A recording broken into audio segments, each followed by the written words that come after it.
Welcome to the Washington Watch News Desk. I'm Sarah Holliday with today's top stories. 2 Israeli embassy staffers were shot and killed last night in a targeted act of political violence. Just outside the Jewish Museum in Washington, D.C., the suspect Elias Rodriguez opened fire. Here he is. Free, free Palestine! Free, free Palestine! Free, free Palestine! The victims, Yaron Linchinsky and Sarah Milgram, were a beautiful couple in the prime of their lives, nearing engagement. Now their loved ones mourn a future stolen. President Donald Trump declared that hatred and radicalism have no place in the USA. The Israeli embassy and Prime Minister Netanyahu echoed his condemnation. Now we hold those affected in our prayers. Turning to the biggest news from Congress of 2025. With one answering present, the bill is passed.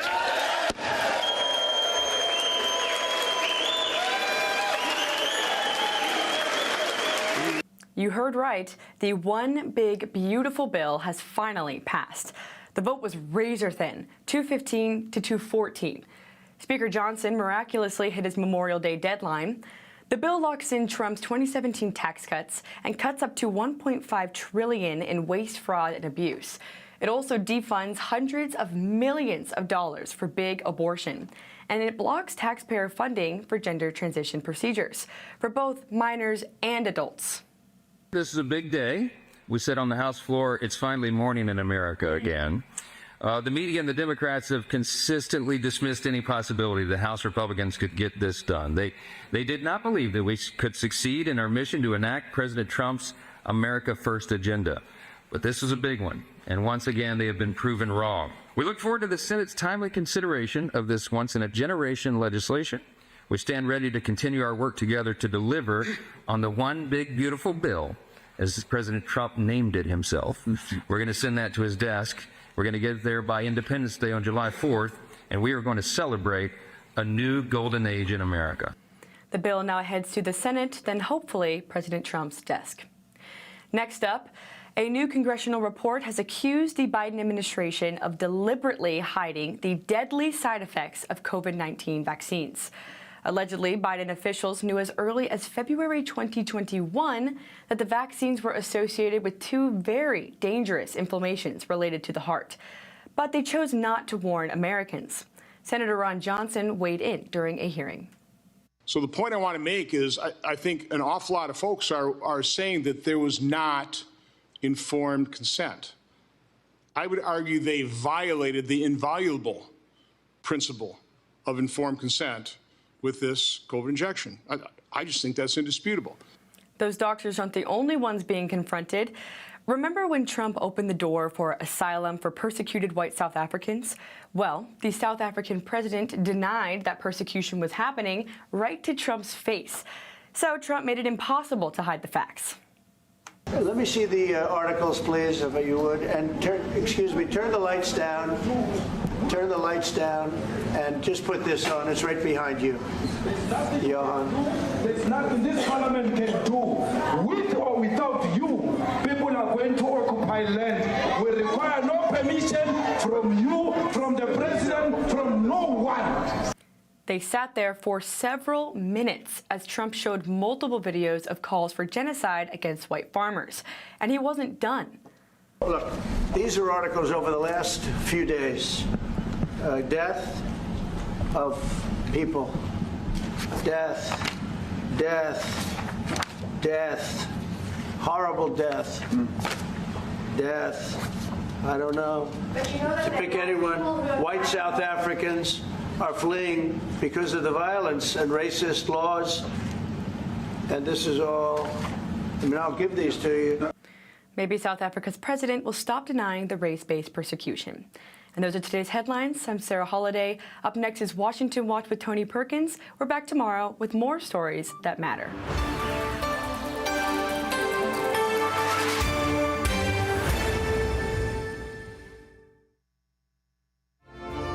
From the heart of our nation's capital in Washington, D.C., bringing compelling interviews, insightful analysis, taking you beyond the headlines and sound bites into conversations with our nation's leaders and newsmakers, all from a biblical worldview.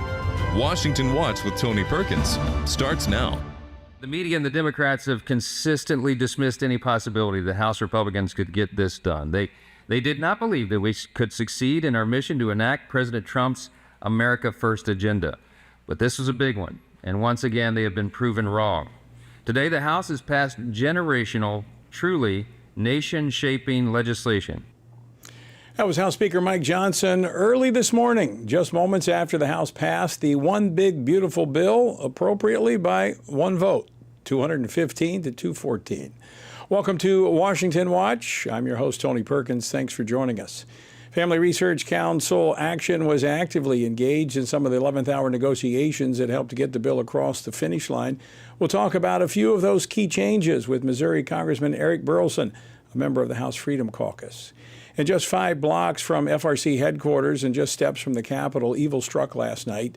2 young members of the Israeli embassy staff were shot and killed by Elias Rodriguez, an active member of the far-left Marxist pro-Palestinian group PSL. Yaron and Sarah weren't the victims of a random crime. The terrorist who cruelly gunned them down did so for one reason and one reason alone. He wanted to kill Jews. And as he was taken away, he chanted, "Free Palestine." This is exactly the same chant we heard on October 7th. And sadly, it took place on the streets of the United States. That was Israeli Prime Minister Benjamin Netanyahu. We'll talk with Elon Carr, former U.S. Special Envoy for monitoring and combating anti-Semitism, about the rising tide of anti-Jewish violence here in the United States. There was also a significant win at the Supreme Court this week for free speech. The court sided with Maine State Representative Laurel Libby, restoring her ability to speak and vote after she was censured for a Facebook post criticizing transgender participation in high school sports. Representative Libby will join us later in the program. And with Congress heading out of town for the Memorial Day recess, we'll get a wrap-up on the week from the Washington Stand's Jared Bridges and FRC's Director of Government Affairs, Kana Gonzalez. But first, as we look ahead to summer, I want to invite you and your family to join FRC's 21-day Family Bible Challenge beginning June the 11th. We'll be walking through the Gospel of Matthew, just 10 to 15 minutes of reading each day. Now, over the years, I've seen the impact when families read Scripture together. And I continue to hear stories from children to grandparents, how this daily time in God's Word has transformed lives and it has strengthened faith. So, why not start with just one book? And pastors, you can encourage your church to join as well. We have all the resources available for you, and you can set the tone for the summer by starting in the book of Matthew with the 21-day Matthew Challenge. So, to join us, text Matthew to 67742. That's Matthew to 67742 to take the challenge. Well, working through the night, House Republicans were able to defy the odds and pass the One Big Beautiful Bill. And after weeks of negotiations, some 11th hour changes skillfully succeeded in unifying most of the Republicans to gain this historic legislative victory. And we're going to be joined here shortly by Congressman Burlson. But before we do, I'm going to go to Kana Gonzalez, Family Research Council Senior Director of Government Affairs. Kana, welcome back to Washington Watch. I know we're going to talk a little bit more about this later, but what are some of the highlights that got this bill across the line early this morning? Yeah, Tony, as you said, this bill really had to satisfy different parts of the Republican Party. Republicans representing high-tax states wanted to see tax breaks, federal tax breaks for folks in their states that are related to the state and local income tax that those states charge. Other states didn't want that so much. Some states really rely on Medicare, and so efforts to reform Medicare and Medicaid and make those more sustainable for the future ran into some opposition and really had to be negotiated. And finally, there were a number of fiscal conservatives who just really wanted to put the nation on a firm financial footing. And so Mike Johnson, for the last several weeks, has increasingly in public been negotiating between these sort of 3 wings of the Republican Party, as you said, to just get this bill through the House of Representatives last night and this morning. And Kana, there were some elements that we were working on. In fact, we had asked our listeners and viewers to weigh in on. And later in the program, we'll talk about the outcome of that. But I want to go to Congressman Burlson now, so we'll catch up later with the details of, folks, how you made a difference in this bill by using your voice. As I often say, our republic was not made for spectators, but it was made for participants. Congressman Eric Burlson is a member of the House Freedom Caucus. He represents the 7th Congressional District of Missouri, and he joins us now. Congressman, welcome back to Washington Watch. Good to be back. I know it's been a long night. You attended the White House meeting yesterday with the House Freedom Caucus members to kind of discuss through some of the concerns that you all had. Walk us through the final hours of this in reaching a point, because you weren't really on board until kind of later in the process where some significant changes were made. Yeah, Tony, I would say that the bill moved from being a bill that I was absolutely not going to accept back in January. Those numbers back then were like $300 billion in savings to pay for $5 trillion in new tax cuts. I ran on balancing the budget and not growing the deficit. And so that was something that just was too much for me to swallow. I think that Freedom Caucus and myself were successful and able to, over the course of these last few months, get us in a position that was stronger and stronger and stronger at each step of the way. And yes, we certainly, while we weren't able to get everything that we wanted, I think that we were able to make progress this week on Sunday and on Monday night and even into Tuesday, able to make incremental progress on the language of the bill throughout that. And look, it's not perfect, but you have to take a step back. And I took a step back and said, look, there's a lot of wins. We banked a lot of wins in this bill. We were able to defund Planned Parenthood. That is massive. That's huge. Something that I never thought this town would be able to accomplish. We were able to eliminate the funding through Medicaid for transgender surgeries. We were able to, reinvigorate our industry sector and our energy sector through a lot of deregulation. Obviously, extend the Trump tax cuts, which are huge to our economy, and making sure that middle-class Americans, working Americans, are able to keep more of their money. There's an expansion of education savings accounts in this, and I believe there's an expansion of health savings accounts as well, all very free market ideas. And so at the end of the day, we can bank this as a win. It doesn't mean that we have solved the debt problem, and it's just something that we'll just have to continue to fight for in the future. Now, the debt, as you rightfully mentioned, was a significant part of the conversation.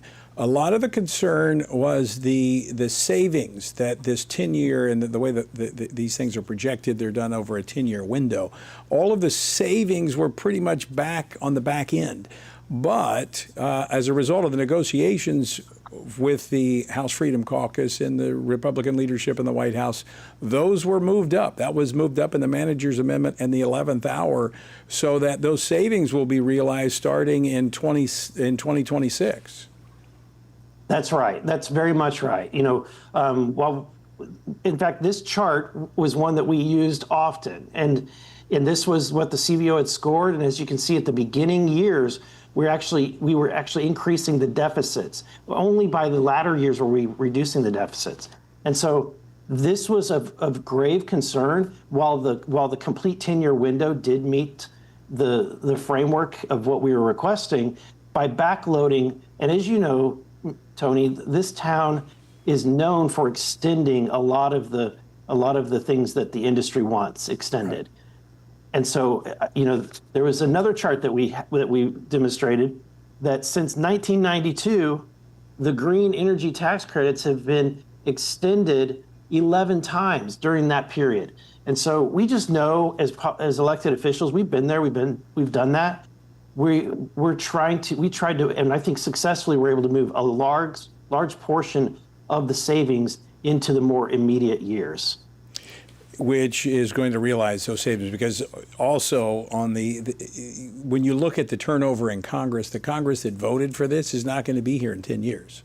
Just a small portion of them. So, it's a little deceptive. It's budget gimmickry that we often see with this. So, again, I commend the conservatives for fighting for this to get these savings up in the front part so that we'll actually see them. But the process is not over. It now goes to the Senate.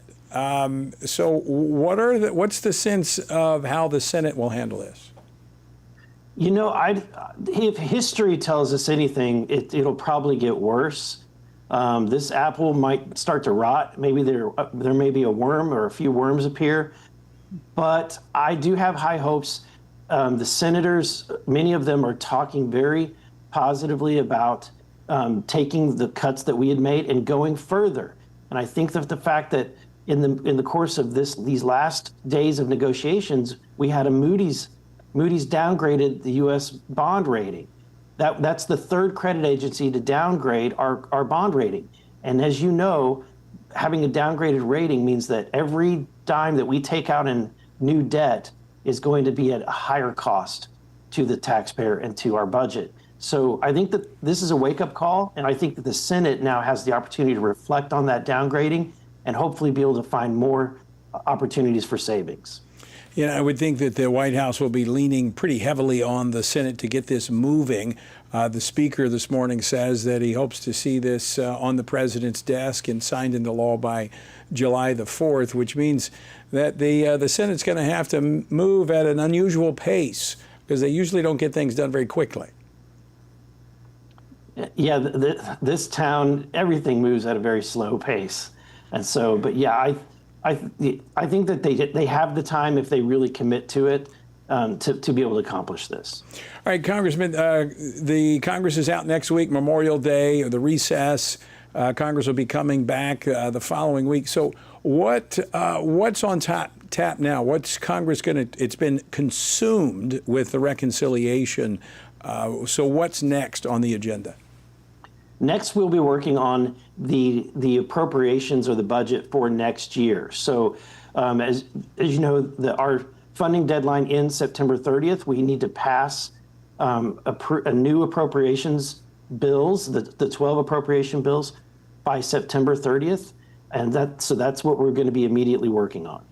It seems like as the House has been very focused in getting things done, that you're kind of in a mode that it hadn't happened in a long time, but we could see Congress actually do appropriations through the normal process. So it's a real possibility. Yeah, we went through this last year, and a lot of the rust came off, and so we've now have lawmakers that have experienced this process, and I think the muscle memory is good. So I think we hopefully are able to pass all 12 appropriation bills. Last year we passed, I believe, 7 of the 12. But the more that we can pass, the more that we can ensure that we have get towards a more fiscal solvency. Right. Those continuing resolutions cost us a bunch. Congressman Burlson, thanks so much for joining us. Have a great weekend. Thank you, Tony. You too. All right, folks. Still a lot of Washington watch straight ahead, so don't go anywhere. We'll be right back after this. In a time when Washington seems clouded by compromise, a bold group of lawmakers are standing firm in defense of the values which our nation was built upon. At FRC Action's 100% Awards, 171 members of Congress were honored for voting 100% in line with policies that promote faith, family, and freedom. Faith and family made our country, it's the foundation that made our country not only great, but good. The values that make America, faith, family, hard work. personal responsibility. I mean, that to me is the heart of FRC, and grateful for everything that they do. It's very important for us to have organizations such as FRC. First of all, I think it keeps us grounded. In addition to which, the issues that you champion are issues that we should all be championing. FRC is very, very good at honing in on those things that really affect Christians' lives. Also, working with members of Congress, too, to make sure that those values are instilled in the legislation that we create. Having the Family Research Council to guide us is critically important to being able to do the right thing consistently. These lawmakers have drawn the line, not just in policy, but in principle. This is more than politics. This is conviction in action. Visit frcaction.org for more information on how you too can make a difference.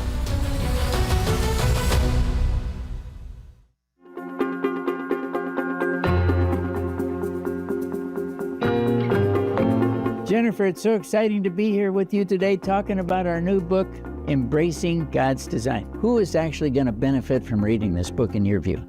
There's so many different audiences that can benefit. The first one are counselors themselves, right? Because we have some material in there where we really address the gender dysphoria diagnosis and what is wrong with it. We have information for people who are wanting to go back to embracing God's design for their life. This is really magical to have the therapist and the individual who suffered come together and write about why this is happening and why we're seeing this. And we brought all of that experience to the table. We want to see people walking in the fullness of who God has called them to be and not a false identity. Pre-order today at embracethedesign.com. Family Research Council is celebrating 1 year of trusted news and community from a biblical perspective, all in one place. Over the past year, the Stand Firm app has become a go-to source for Christians seeking clarity, truth, and ways to make an impact in today's world. With over 46,000 downloads and 1.2 million page views, we thank you for standing firm with us. Download the Stand Firm app today. Text app to 67742. That's app to 67742. Welcome back to Washington Watch. Let me again invite you to join the Matthew Challenge, the 21-day Matthew Bible Reading Challenge. Text Matthew to 67742. It's a great time. It'd be a great time for families to read the Bible together. Again, you can find out more. Text Matthew to 67742. We have lots of resources to help you on this 21-day challenge. Well, on Tuesday, the U.S. Supreme Court granted a win to Maine State Representative Laurel Libby, who was censured by the Democratic-controlled Maine House for insisting in a private social media post that it's wrong to let boys rob girls of championship titles in sports. Now, her petition for an injunction was approved by the court, a triumph she called a victory not just for my constituents, but for the Constitution itself. Here to explain the significance of the court's decision is Maine State Representative Laurel Libby. Representative Libby, welcome back to Washington Watch, and congratulations. Thank you so much for having me. I do want to commend you for your courage in standing up, and I'm going to let you explain what has transpired here. But as you stood up to the Democratic-controlled legislature, they said, well, if you apologize for stating the truth, then we'll let you speak. And you refused to fold. And I want to commend you for your courage. So the court, you appealed to the First Circuit Court of Appeals. They kind of pushed it aside. You went to the Supreme Court. So what does this decision that the court handed down on Tuesday mean? We filed an emergency application with the Supreme Court specifically to get my vote back while the lower courts are considering what to do with my case. So the entire case, voice and vote, is still pending before the First Circuit Court of Appeals. But thankfully, the Supreme Court did see fit to take up the emergency application. And as of today, I am able to now vote on behalf of my constituents. So today I voted for the first time in almost 3 months, representing my constituents fully. Did the speaker apologize for keeping you from voting? No, and I still am not able to speak, but I can vote. I don't expect an apology. I wouldn't expect an apology because I don't think it would be truthful. So your ability to speak has not been restored? Correct. That's part of the case that's still pending before the First Circuit Court of Appeals. Will be heard on June 5th regarding the full case. So the Supreme Court just forced the legislature to allow you to vote to represent your constituents but not speak on their behalf. Correct. They are required to count my vote now. You know, it was interesting in one of the justices who, writing in opposition to the ruling, said, "There's no reason, no big hurry. You know, there's nothing, no votes pending that her vote would make a difference." I mean, so that's how we decide whether or not someone has a right to represent their constituents if we think it's going to matter. You know, there's so many things about this case that matter so much, but, you know, the Constitution, my constituents' constitutional right to representation, my right to free speech, these are core to our democracy. And I'm glad that 7 of the justices saw fit to ensure that my constituents do have representation. I think it's an incredibly slippery slope and a terrible precedent to set, not just in Maine, but across the country, if this were allowed to stand. Now, I am certain that when you posted on Facebook comparing a guy who pole vaulted the year before and placed 5th to this year, you know, pretending to be a female winning 1st in women's pole vaulting, I imagine you never thought you would be going down this path. Never in a million years. Never in a million years. But, you know, a lot of folks have asked me if I would do anything differently, and I really can't say that I would. I think so much has come to light here in Maine with how Maine women and girls are being discriminated against, and really the tyranny going on in Augusta, pushing an agenda that Maine people do not agree with. And so I'm thankful that so much has come to light as a result, and I think it's worth anything that has happened in between. So, Representative Libby, let me ask you this question, and I'm going to get personal for just a moment. How has this affected you in the process? What have you learned? How has this impacted you and your family? Well, certainly we've had some conversations that I never anticipated, given that my kids are still growing up. They're still relatively young. But I think that we've all learned a lot in the last 3 months. And I certainly do not take it for granted to have the right to free speech, to have the right to represent the good people of Auburn and Minot. I'm grateful for a lot these days. Has it strengthened you in your faith and in your commitment to standing for these principles no matter what, knowing that, you know, ultimately the truth does come out, but we have to be willing to stand for it? I certainly have seen an outpouring of God's grace over the last few months, and faithfulness. At times it has not been easy, but he has been faithful, and we've seen that every day. And so it's been a hard but blessed 3 months. You know, I would like to say that you were the outlier, that no one else is ever going to have to face this again. But the reality is, in the world in which we're living, this is becoming more of the norm of simply standing up for truth and being challenged and being rejected in an effort to silence and cancel. What would you say to others out there that may run into a similar situation? No, there were multiple reasons that I did not back down and apologize, but that's certainly one of them. Because if you're speaking the truth and can be bullied into backing down or apologizing for speaking the truth, I think it sets a really terrible example to the next generation, these women and girls who are watching and seeing our example. I think that we need to set the standard, and that is to speak up for truth and not back down. Well, I think you have set a sterling example of doing it in a gracious way, but in a firm, unyielding way. Truth is truth, and we need to stand upon it. So I again want to commend you and thank you, Laurel, for joining us today. Thank you so much. All right, folks, State Representative Laurel Libby from Maine. You know, Maine's a beautiful state. It just happens to be kind of left-leaning in the big cities. But no matter where you're at, ultimately, I think each and every one of us, you're going to have that opportunity to stand for truth. And you don't want to wait until that day is upon you to consider what you're going to do. Now's the time to consider and make the decision. You're going to stand for truth no matter what. All right, don't go away. We still have a lot more Washington Watch straight ahead.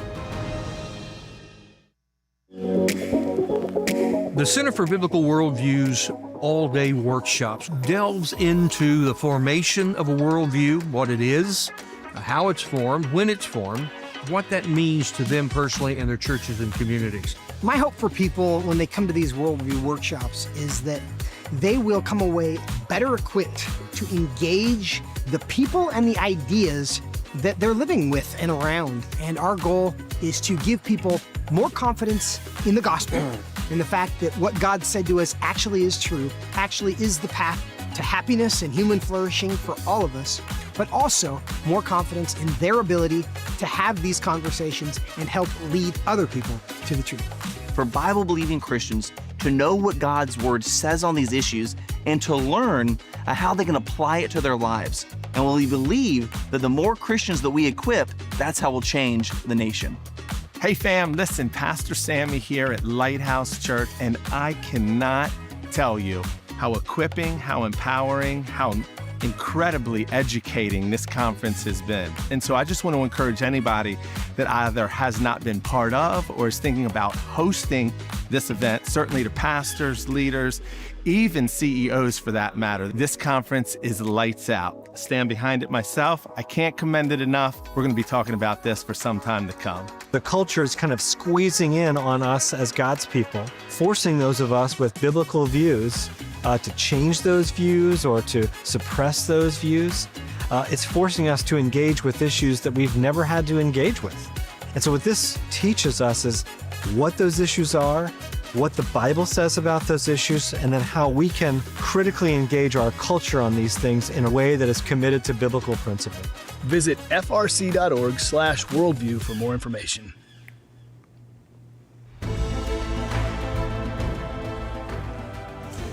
Well, last night, a soon-to-be engaged Jewish couple, Yaron Liskinsky and Sarah Lynn Milgram, working for the Israeli embassy in Washington, D.C., were fatally shot after leaving the Capitol Jewish Museum.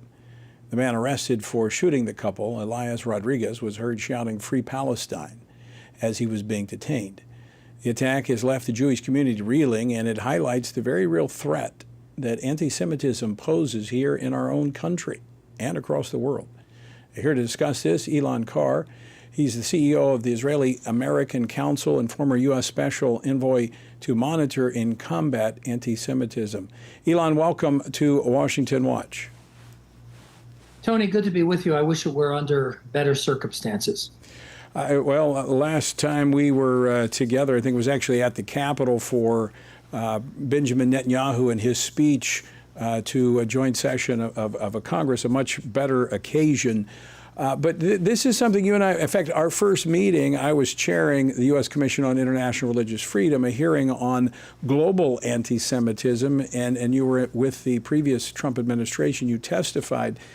This is not something I expected here on the streets of America. I'll be very frank.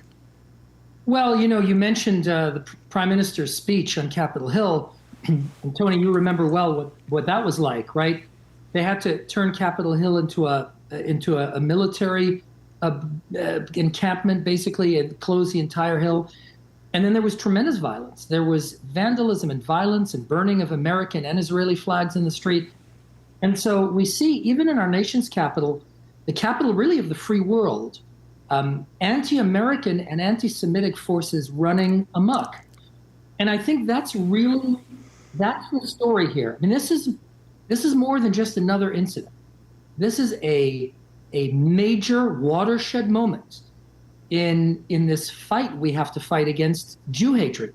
We have to understand how dangerous it is. We have to understand how prevalent it is. And we have to understand where this comes from. And when you look at Mr. Rodriguez's background and you look at the ideological indoctrination from which he fed to get to this point, it's very clear that we've got a real fight on our hands, and we need to stop the indoctrination of Americans in anti-American, anti-Western, and yes, anti-Semitic values that contradict the very spiritual DNA of our civilization. And as we are going back, making reference to that commission hearing that I chaired, Christians, people of other faiths other than the Jewish faith, need to realize that that's the canary in the coal mine, which was part of the testimony of that commission, was that when the Jewish people are being attacked, that's just the first wave. And the Christians will be next. And, I know the violence, and we've seen what happened on college campuses, but to come to a point where someone kills someone in cold blood, and then, shouts free Palestine. I mean, we've reached a new level, as you've pointed out. This is a watershed moment of a calloused culture that this has to be not just more speeches. I will tell you, I was a little disappointed when what I'm seeing out of Israel. The Israeli politicians seem to be fighting, blaming each other. This is a time we've got to come together and denounce this one and all. I couldn't agree with you more, Tony. I think our only answer is to unify around our shared values. The good guys, those with a spiritual commitment to a better world for our children, have to unite. And by the way, this is a moment to unite. I mean, look, let's think about this. Yes, this was an anti-Semitic attack on a Jewish event in a Jewish institution, the Capitol Jewish Museum. But one of the two victims here is a Christian Zionist who paid the ultimate price for his love of Israel and the Jewish people. And so this has to be a unifying moment. We have to understand that all of us are in the crosshairs, and we are facing a despicable, violent, evil enemy that is bloodthirsty. We saw that on October 7th.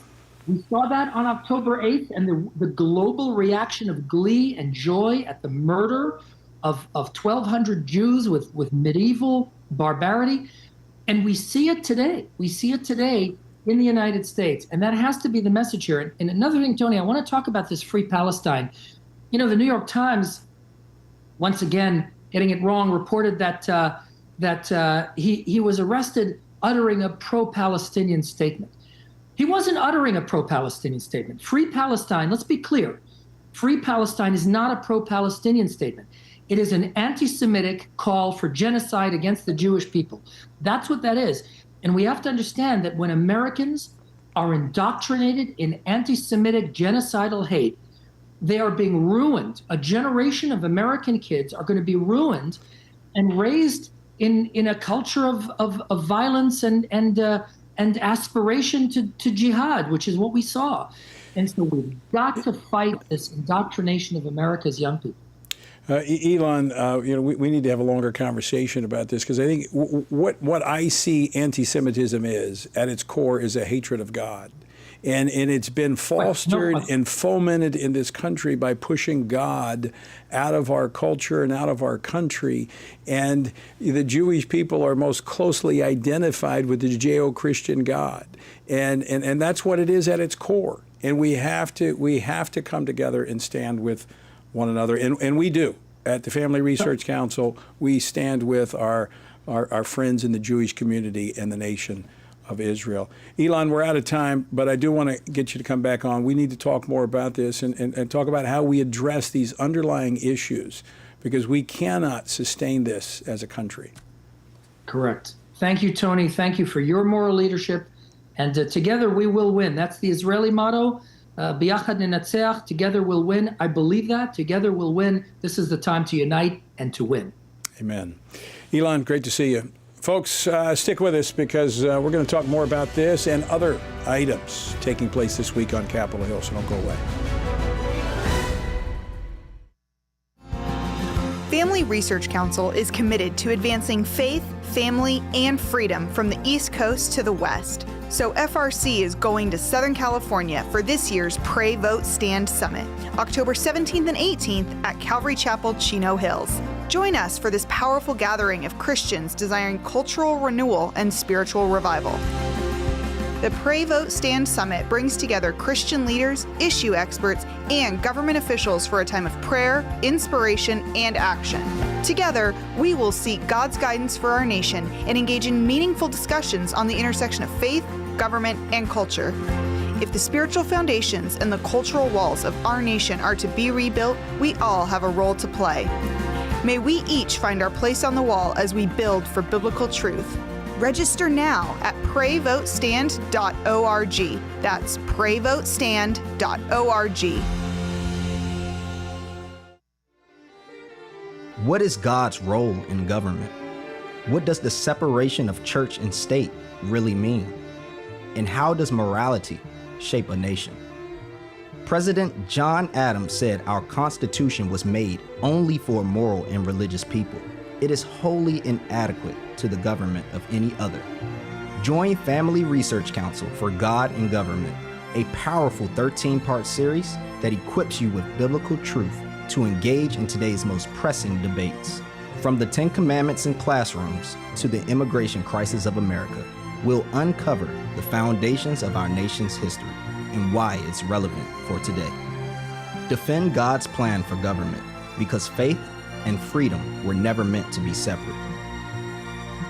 To view the series on the Stand Firm app, text COURSE to 67742.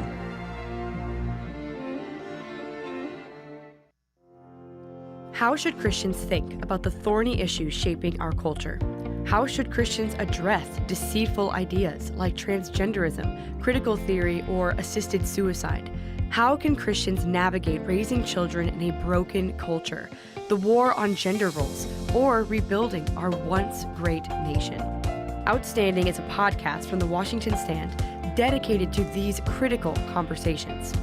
Outstanding seeks to tear down what our corrupt culture lifts up with an aim to take every thought and every idea captive to the obedience of Christ.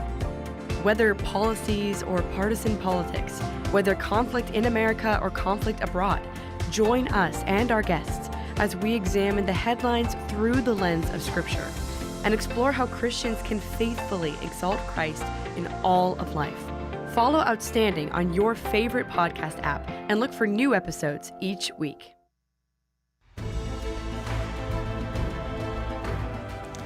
All right, welcome back. I'm Tony Perkins, your host. This is Washington Watch, the website, tonyperkins.com. And better yet, get the Stand Firm app. Download the Stand Firm app and the App Store, and you'll have access not only to the Washington Watch, but you'll have access to the Washington Stand, our news and commentary coming to you from a biblical perspective. And you'll have my daily commentary, Stand on the Word. And by the way, the word for today comes from Zechariah chapter 14. Behold, the day of the Lord is coming, and your spoil will be divided in your midst. So what is the day of the Lord? Well, it's a term the Bible uses to describe the end times, the return of Jesus Christ. For those who reject God, it will be a day of reckoning. But for those in Christ, it will be a day of joy and justice. Listen to what the prophet Zechariah says. I will gather all the nations to battle against Jerusalem. Half of the city will go into captivity, but the remnant will not be cut off. Then the Lord will go out and fight against those nations as he fights in the day of battle. So here's a news flash. Jerusalem will be at the center of global attention. Sound familiar? I mean, just look at the headlines. But let me be clear. There will be no permanent peace deal in the Middle East. Yes, we might see periods of managed peace, and we should work for those. But only if we recognize the spiritual dynamics behind the political ones. True peace, lasting, genuine peace will only come when the Prince of Peace returns and reigns. To find out more about our journey through the Bible, text the word Bible to 67742. That's Bible to 67742. All right, as we've been discussing today, this has been another big and busy week here in our nation's capital. From the all-nighters on Capitol Hill that led to the one big beautiful bill passing the House by one big vote, Well, the week has been, quite busy. Joining me now to bring their insights to a number of issues is our panel of FRC experts, Kana Gonzalez, FRC Senior Director of Government Affairs, and Jared Bridges, the Editor-in-Chief of the Washington Stand. Jared, Kana, thanks for joining me today. Good to be back. So Jared, I want to start with you first. I just finished a conversation with Elon Carr, former envoy for anti-Semitism in the previous Trump administration. Just blocks from FRC last night, 2 staff members from the Israeli embassy were shot and killed. What can you tell us about the victims of this senseless crime? Yeah, Tony, the more you look into this, the more heartbreaking this is. The 2 victims were Yaron Leshinsky and Sarah Lynn Milgram. Yaron was 30 and Sarah Lynn was 26. They were engaged or planning to be engaged. Yaron had bought a wedding ring and planned to propose very soon in Jerusalem. So this is very poignant in how it brings forth the victims of terror. These are people who have lives ahead of them, and it just underscores the fact that the humanity that this is taken away. As Elon mentioned earlier, Yaron Leshinsky was a Christian, Jewish Christian. Our friends over at CBN just did an interview with a member of his congregation who talked about how just wonderful he was, and Sarah Lynn Milgram was a U.S. citizen as well. So these are. It just drives home the fact these are real people with real lives ahead of them.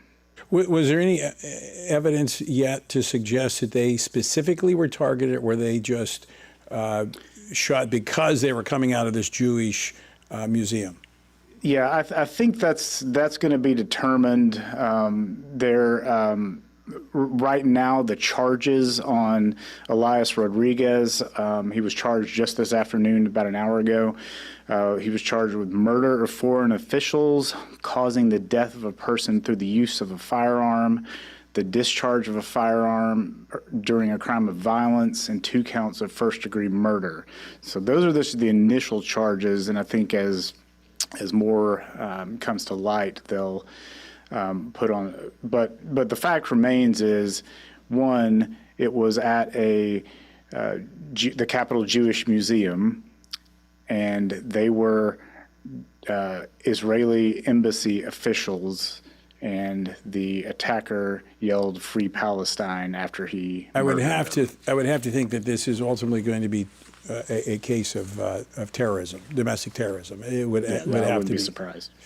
And of course, we know a little bit about that. We had one at our own building over a dozen years ago.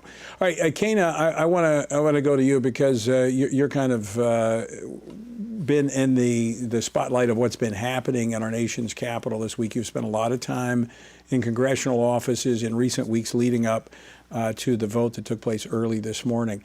Now, we talked about this at the top of the program, but I want to dive a little bit deeper into this because there were some things that we were working on that we have been calling on people to weigh in on. Number one is total defunding of Planned Parenthood or abortion-providing organizations.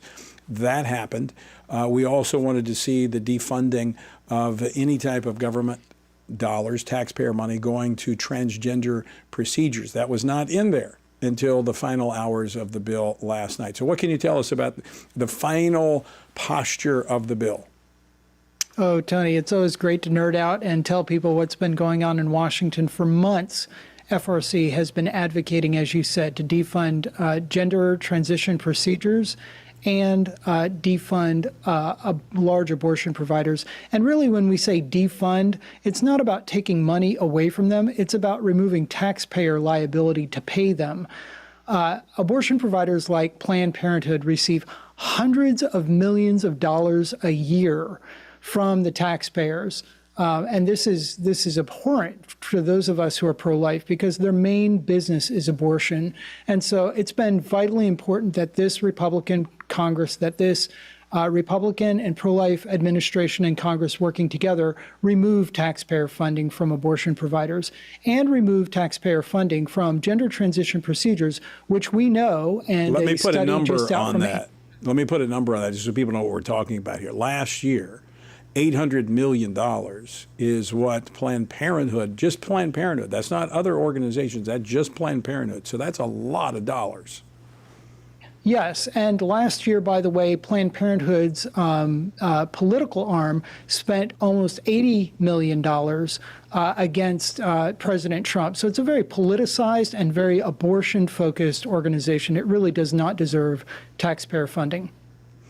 All right, but Planned Parenthood also getting into the transgender programs, getting money there as well. But that now is removed from Medicare and Medicaid, or Medicaid, and other forms of government funding. So taxpayers are not going to be facilitating these experimental drugs and these irreversible surgeries on youth or anyone else. That's right. Until yesterday, it looked like that would come out of the House, but only meaning that the taxpayer would not be paying for these experiments on children, on young people under the age of 18. And last night, the House of Representatives amended that. Taxpayers need not pay for gender transition procedures, which are really experimental, as you say, for anyone. And again, I just want to commend our listeners and viewers. Tens of thousands of you took action, and your voice was heard. I had conversations with the Speaker about this, and this, as Keena was talking about, was added in what's called the Manager's Amendment at the very late in the process. So some good things coming out. I mean, it's not perfect. We were talking with Congressman Burlson earlier, and even in our messaging, you know, there's more that can be done. Hopefully what we have will be preserved and added to in the Senate. So talk, Keena, just a little bit about that, the next steps. That's right. Now this bill goes over to the Senate, which has been sort of eagerly awaiting whatever would pass the House. And then it will head to the president's desk if the Senate and the House can agree. So it's got several more steps in it. Now is not to lay off, not the time to take our foot off the gas. And as you say, I and my team have been on the Hill nearly constantly for the last several weeks and frequently in the last several months. But we have supporters who are listeners and viewers of this show who have sent over 100,000 messages so far to Congress to get these provisions into the bill and to get them strengthened in the bill. And they can still do that, Tony. We have a tool online for them to do that. All right. Jared, let's other news this week. We were talking just earlier with Maine State Representative Laurel Libby, regarding her case where she has been censured by the Democratic-controlled legislature there because she has brought up the issue of women's sports, transgenderism. This issue of transgenderism, and it's really pivoted. I mean, we're actually getting ready to go into June, which has historically kind of been Pride Month, but we're seeing a lot of corporations pull back. There is a cultural shift that's taking place. Yeah, there certainly is. Momentum has been going the way of, or seemingly going the way of sanity. It's the question remains, though, I think if it's left to corporations to decide how that goes, they're probably going to find their way going back the other way, because I think this issue is not dead. I think, you know, some of the loudest voices have silenced their voices a little bit and kind of gone underneath. So I think Christians need to be very vigilant on this issue. People like Laurel Libby, you saw what happened to her. They basically told her to shut up. Right. And the margin on that censure vote for her is 75 to 70. Now, that's bigger than the margin that's in the U.S. House right now, but is 7%, if I did my math right. It's not huge. And we can't allow the left to have a totalitarian or act like totalitarians when there are plenty of people standing up for what's right, like Laurel Libby. Well, let me throw that out to both of you, though. When we look at this, and I agree with you, I don't think we could say that we have turned the corner here and that the entire culture has regained common sense. But I do think there's a shift that's taking place. My take is, and I want to hear from both of you, is that it has been because of people like Laurel Libby. It's been because of moms and dads at school board meetings. It's been because of other individuals that refuse to allow the cancel culture to have its way, and they continued to stand and speak truth. And eventually, it got traction. Yeah, I think being silent does not work. I think we saw that for years and years, and people standing up, people taking action, getting out of their seats, going to the school board meetings, and experiencing losses along the way, but still continuing the fight. I think that's what needs to be done. And Kana, we saw that really kind of with the House Freedom Caucus pushing back on the one big beautiful bill. It wasn't strong enough, and they had legitimate concerns, and they kept bringing them up, and they refused to support the bill until it got into a posture that it was acceptable. This process of making legislation, I remember back when I was in the legislature, they always called it kind of making sausage. It's not a pretty process. It's kind of ugly, but it's working. I mean, when you see what House Speaker Mike Johnson has been able to do by working through the process, giving everybody a voice, listening instead of ramming things through, at the end of the day, it is working. People are witnessing in Washington. Trump celebrated a new morning in America, but what we're really witnessing on Capitol Hill is a new morning of transparency. This is the difference between legislating, where deals are made and contending factions push and pull and see where they can reach an equilibrium and where they can move a common goal forward, as they are here, versus political theater, which is what really I think a lot of Americans are used to and quite frankly sick of. So in some ways, even though the process is at times slower, more frustrating, this kind of transparency is really good for the American people to see, oh, there are other people in other parts of the country who have a different viewpoint, and their representatives in Washington are putting forward a different agenda. How is my representative going to be voting? How is my representative going to be negotiating for the things that I sent him or her to Washington to do? Yeah, I know every time that there is a, like a rule vote that goes down, or the leadership has to pull back a bill, those in the press and others go crazy because that stuff doesn't normally happen unless you have an open, transparent process that allows everyone to bring their voice to the process, have a seat at the table, and work to arrive at consensus. Now, you and I talked about that. This bill is not 100% of what we would put forward. Maybe 90. We're close. It's a lot better than it started out.